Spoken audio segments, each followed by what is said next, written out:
it's all set up for you inside the stores, they can do what they do. They go through and they go build the models. Like they should be rewarded too, but there's a lot of highlight on that now, and there's not as much press on everything that somebody does to go get it ready. So that's the data scientist, right?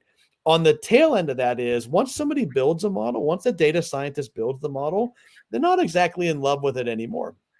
Right? There needs to be somebody else to make sure that the model doesn't decay. And that's where you get into this data governance and all those other pieces out there, right?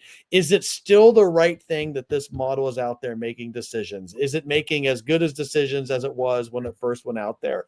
Are there changes that should be made, right? When I think about data governance, it isn't just, are we utilizing data correctly and all of that, right? Like, are we getting the same outcomes that we should always get? That is a different skill set. Usually the person who's the data scientist isn't in love with being the data governance person or being that person to make sure that their models aren't decaying over time. So it's three distinct sets of skill sets that they all should work together for a business person who cares about not only am I making good outcomes, but I'm consistently making good outcomes day over day, year over year.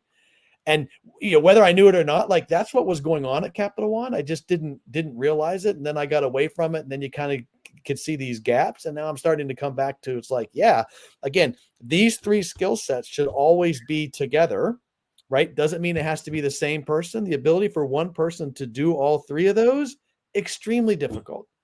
To be that hyped every single day about making sure that the data is coming in, it landed correctly, it's fresh, the quality's there, the formatting there, and that my model is going to go run, and my model has it. I'm like, that's difficult for one person to go do. It's not to say that one person can't go do it. It's just hard to have the energy, the same energy level across all three of those.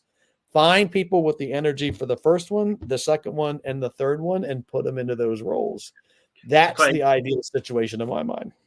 I'm going to get a number from you. So these are the different disciplines and skill sets that make it perfect. For my audience, there would be lots of business folk, marketers who think their data sucks,